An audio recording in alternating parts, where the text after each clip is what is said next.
The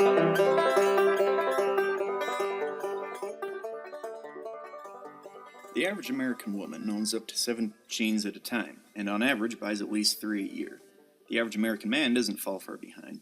The average American trades out their day-to-day vehicle every 6 to 7 years, according to R.L. Polk of the Department of Transportation. The average lifespan of a pet cat in the U.S. is 4 to 5 years old. Cats are like potato chips. You can't just have one and you're done with it. I hate cats personally, but that didn't stop my family from getting a copious amounts of cats when one after another they all ran away. We had to go through at least 5 in order to say, okay, well, whether we like it or not, we're dog people. The point is that Americans go through things pretty fast. The older generation's idea of why fix what ain't broken has rapidly transitioned to why settle for the Galaxy S8 when the Galaxy S9 has already come out, even though you just bought the S8 a week ago and just got used to it. Then afterwards, pre-order the Galaxy S37 when it comes out in the next 20 minutes, because as a society, we have to adhere to the incessant demands of our addictions to buying the newest and best to satisfy our ever-present hunger of capitalism wherever it may lurk. Pretty sure that was a direct quote from Tom Brokaw's The Greatest Generation. Or maybe not. I don't know. There's really no way of knowing.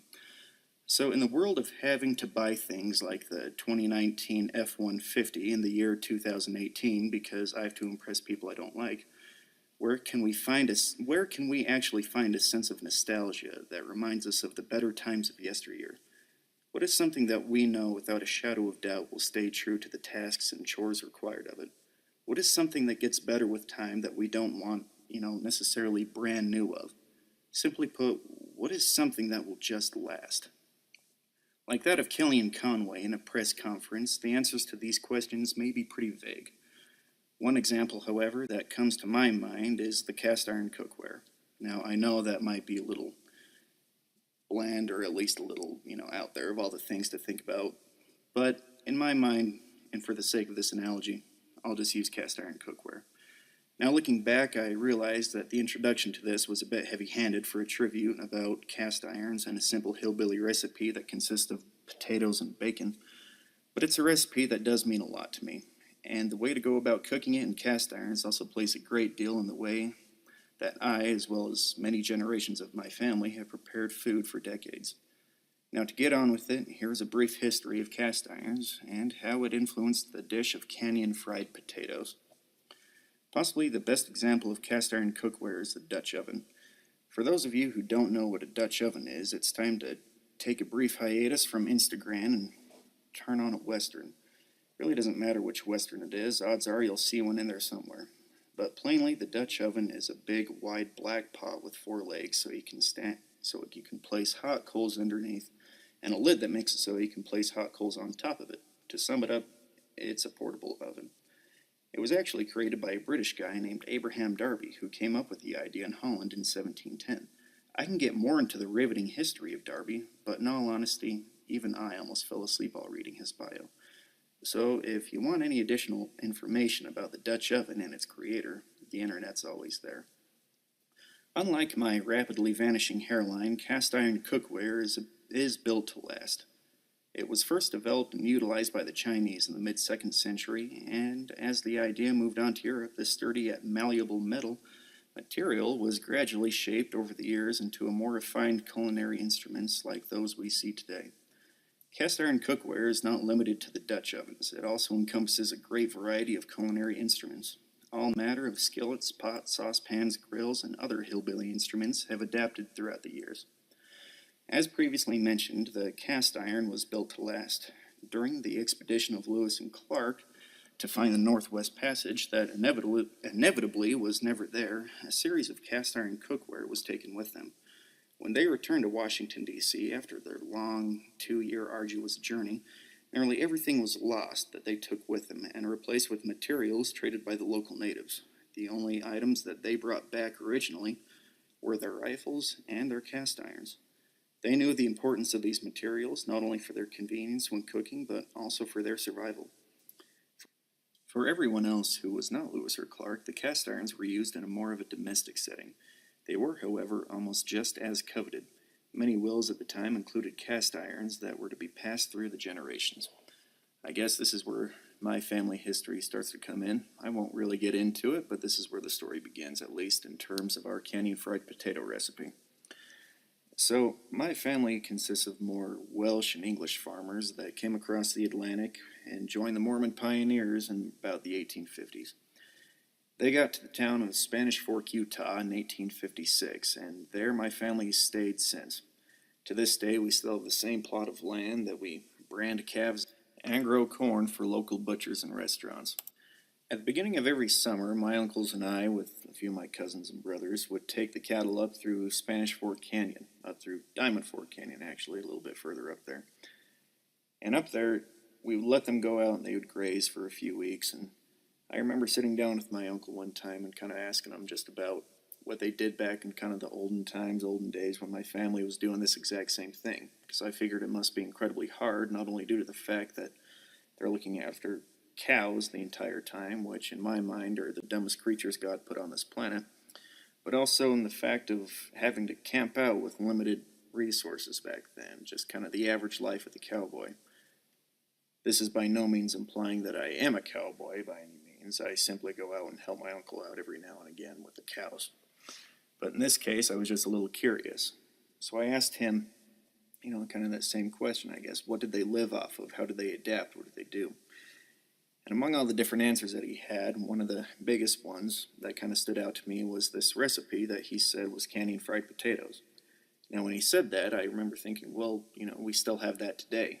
That's something that my mom makes all the time. I kind of thought, well, it must have changed throughout the years. And so I told him that, and he responded by saying, well, what are the things that she uses for it? And I said, well, all we do is add butter at the bottom of a cast iron pan and then kind of layer potatoes on it, and then a little bit more bacon, then layer potatoes on that, and then more bacon, and then we just kind of do that until it gets to the top, adding salt, pepper, and other seasonings in the mix of it. And then he said, well, that's just about all they used back then. And it kind of hit me for a second because I thought, this is, kind of interesting. This is what they were using back in the 1850s when they were doing this exact same thing, when they were taking cows and calves all the way up through Spanish Fork Canyon, the exact same land that we were on when he was telling that story.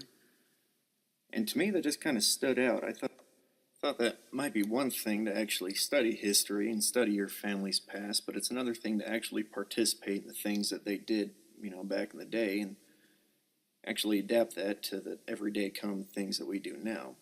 I guess that could be said about a lot of things, but when I remember further on in that conversation, I brought up, well, what do they cook all this in? I guess they didn't want to really carry anything too heavy, and he said, no, they still brought their cast iron stoves. I said, wow, that must have weighed a lot. That must have been, pretty bad on the horses and whatnot. He said, well, they brought on chuck wagons and things like that, but at the same time, no matter how heavy these cast irons were, they were so necessary and they were so just vital to these, early frontiersmen just eating so much. And it was there that my uncle was starting to talk a little bit more and more about just, these cast irons and how much they actually utilized them and how it was more than, just a few dishes here and there and a few plates and just, culinary instruments. And said that it was really the way of life. It's what they helped sustain them, And this whole time I was just kind of thinking, well, it's just got to be, these, it's a pot and a pan. What's the big deal about it? And then he told me, he said, these are things that, it's not only that we can study it and we can live it today, but we still have these pots and pans. We still have a few of these things that even my great-great-great-great-grandparents had. I remember a few days later, I went and saw my grandma, and she pulled out a few cast iron cookware, and she said, these are some of the ones that her grandma gave her, and on down the line, and, this was my cousins, and this was my other uncles, yada, yada, all this kind of different things. But she had one old pan, and to me, I just kind of looked at it and thought, well, it's just kind of this greasy old, skillet. Well, what's the big deal? She said, this was given to me by my great-great-great-grandma. And as it just went down the line, I guess it wasn't necessarily given to her, but, straight from that great-great-grandma. But that's where it started out. And she explained to me the importance of keeping it seasoned and, always doing that, just that it might be a little bit more high maintenance, but in the end, it's so much more worth it, just the advantages you can get out of these cast irons. And so a lot of people that I kind of talk to, they say, no, it's just not worth the hassle. I just don't want, it might be great for searing a steak, but that's really about it. Over the years, that's something that I've really adapted to every aspect of my cooking. There's some dishes that I don't like to cook inside it because I'm afraid that it'll ruin, a few things out of it. But for the most part, I really do like my cast irons. I use it for just about everything that I possibly can. But it all started from, this conversation that I had with my uncles and with my grandma, and them explaining to me the importance of it and, how to actually use it. I remember sitting down with my mom one day, and she was kind of explaining to me the things that my grandma had done in order to maintain it. So I used the word seasoning earlier, and so seasoning just basically means that when you use a cast iron, the flavors over time start to build up. It's the difference between other non-stick materials or even stainless steel. See, the cast iron can take all that good flavor that you accumulate over the years, and all in all, it just kind of gathers at the bottom of the pan and around the sides, and it just makes your food gradually taste better and better. It also keeps it pretty clean at the same time as you're continually using it, and it's heating up and it's killing off any kind of unwanted bacteria, but it's also maintaining that kind of seasoning left over from the other meats and from the other vegetables that you're kind of cooking, and that oils from these meats and vegetables just stick to the bottom. And if you do this for years and years at a time, then it just makes all of your food that you're going to cook even better and better. I remember talking to my dad at one point, and he said, at first I thought he was joking. He said, yeah, go to the DI and pick some up. And I thought, wow, I've all the things to get at a DI or thrift store or something like that. Why would I ever want to get some kind of cookware? I think that would be kind of disgusting. And he said, oh no, a lot of high-end kitchens will pay a lot of money for well-used skillets and cast irons in this way. I thought, oh, really? And he says, oh, yeah, then if they have a good seasoning on it, they can be worth a lot of money. Sometimes they just look at it and say how old it is. They can kind of just tell right there. I like watching a lot of these different kind of chefs, whether it's Gordon Ramsay or Jamie Oliver or, it kind of just varies between all these guys. It's kind of funny because I'll switch back and forth between like this French fine cooking to, more of this kind of chuck wagon kind of country thing, just found in the rural parts of the United States. And there's one that kind of stands out to me. He's this guy named Kent Rollins. I don't know if you've heard of him or not, but he's just from Oklahoma. He's this true cowboy. He's kind of has this catering business just for, these long-range kind of old-fashioned cowboy cooking. And one thing that he was always kind of saying is he has each different skillet made for a different purpose. So if he's doing something that's a little bit more sweeter out of these kind of Dutch ovens, or if he wants to bake something, he uses these certain kind of skillets that are just adapted to, or the seasoning is just adapted to kind of a sweeter pastries and things like that. Whereas if he has certain ones just for eggs, other ones just for steaks, And so each one of these seasonings are just adapted to these certain kinds of food that he makes. And so the way that he has it set up, and the ways that I've seen, these other kind of catering businesses or delis or what have you, have these cast irons set up, it can get pretty elaborate. Just assigning them to certain things. And even if you try and use it for these other kinds of food, if you try to cook a steak in kind of these sweetening ones, then it can really kind of damage that seasoning to it. I remember kind of growing up, I put some cast irons into a dishwasher, and my mom freaked out and said, you could have just really ruined that. That's really old. And at first I didn't really understand what she was talking about until I found kind of a greater appreciation for it, that hot water and that, even adding all that soap to it can really damage that seasoning. That's something that it's kind of like how I mentioned before, in these olden times, people would really put these in their wills. People really coveted these things. They wanted them so much because they knew that it wasn't just this material in order to make, your steaks taste better or whatever it is you're tasting, just a little bit better than you would with a stainless steel or other kind of skillet, but because they knew that this would be able to last for generations and generations and literally hundreds of years. I mean, we still have some to this day that might lasted from the Civil War. That's something that I am not really particularly proud of, a part of my family history, but some of the ones who came over from Wales and England later had children, and they went down south to Alabama, where by the time 1861 rolled around, they helped fight for the Confederacy. Now, I don't really necessarily agree with any of that, and it's kind of a black mark on our family history, in my mind at least. Kind of depends on who you talk to, I guess. It's kind of a hot topic now in this day and age with all these statues being taken down, I guess. And regardless, I still think it's somewhat interesting, having someone kind of fight in that war. But his job in this war, this ancestor of mine who fought for the Confederacy, he was a cook. And so I'm guessing he either wasn't that great of a shot or something was wrong with him. During the siege of Vicksburg, his job was just to, cook and administer that to the soldiers. And at the time, that was, not the most glamorous job, but at the same time, at the end of a long day of either fighting or just, kind of sitting around doing whatever hard labor, they digging the trenches throughout there, trying to defend the city from the Yankees. Most that they ever really wanted was just some kind of food. It was just something other than hardtack. And from all the research that I found just on this guy, he used primarily cast iron cookware for it. Through the oral histories of my family, found out that this ancestor, whose name was Robert Allen, used, these cast iron cookware. For as much as I'm, talking it up, saying how great these things are, at the time during the Civil War, if that's all you were using through, cooking the exact same things over and over again, just having, kind of pork, bacon, hardtack, just, kind of the salted food that they use just to preserve it over and over again out of this cast iron, you're getting an immense amount of iron, not only from the pork, but also from the cast iron itself, that you can get a little bit of this, iron in you, and in a way it can be pretty healthy in this day and age where you can moderate a little bit.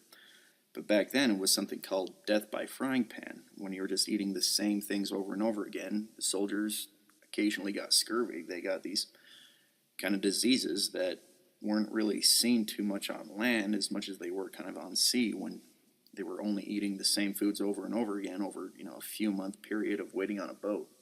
In this case, they were waiting inside of this fort with limited food, and all they really had was just, kind of like I said, just bacon and beans over and over again. And with that, it was just not all too healthy, and a lot of them died just from eating the things that were helping them, sustain them. And so there's just a lot of this kind of different history behind it, almost like a double-edged sword.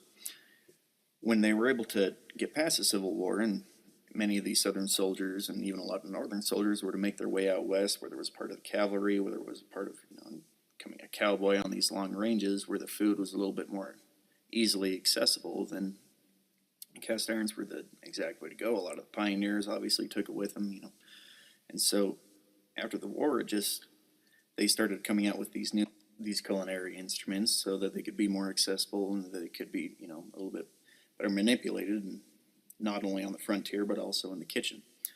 It was around the 1890s is when probably the most famous, or at least the biggest industry of cast iron cookware came out with, was the Lodge Company, and that was one that you see today for the most part, other than Camp Chef or any of these other kind of more cheaper cast irons out there. In my mind, one of the top quality, and for the best price at least, are these Lodge cast irons.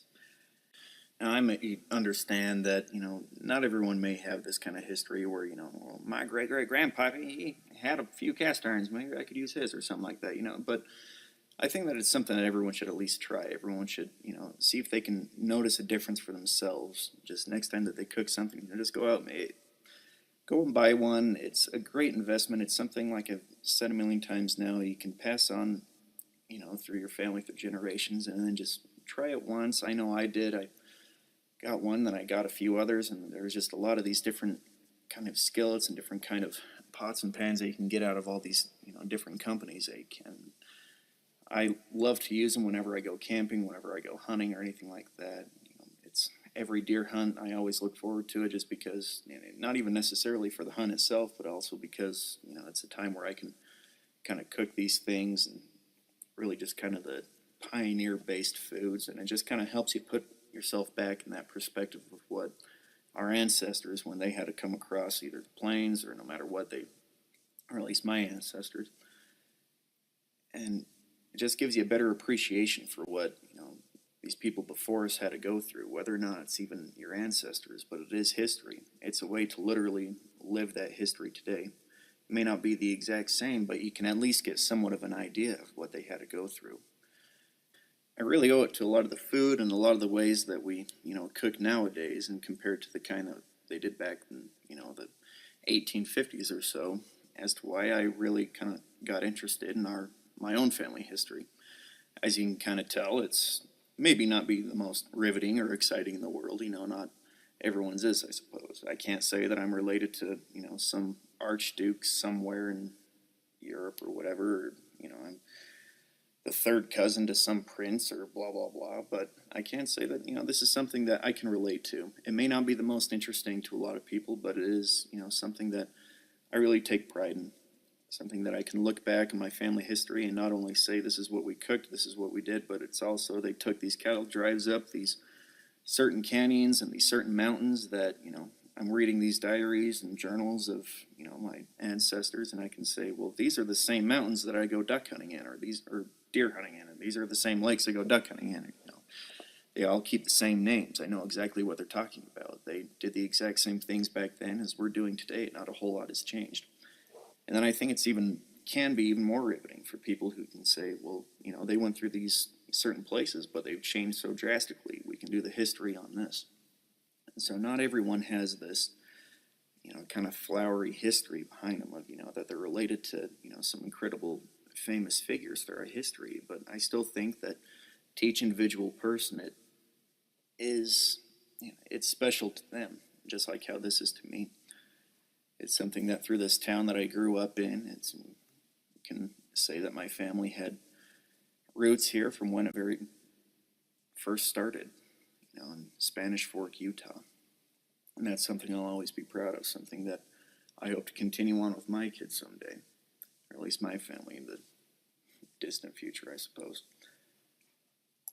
So there you have it, a little bit of a background of my obsession with a certain kind of cookware that, to me, is kind of a big deal. To a lot of people they really don't, care too much about, but it's something that I really do enjoy, as I've mentioned, 1,000 times during this podcast. I hope that my bland voice, for as nasally and for as droll and drab as it is, didn't bore you too much. Amazingly, I really did try and animate it a little bit more for you, but, when I went back and listened to it a little bit more just to try and test it out, I realized how bad it sounds, so apologize for that. But I hope that there was at least something in there that you got out of it, and that I didn't bore you too much. Anyways, well, thanks for listening. Guess I'll see you next time.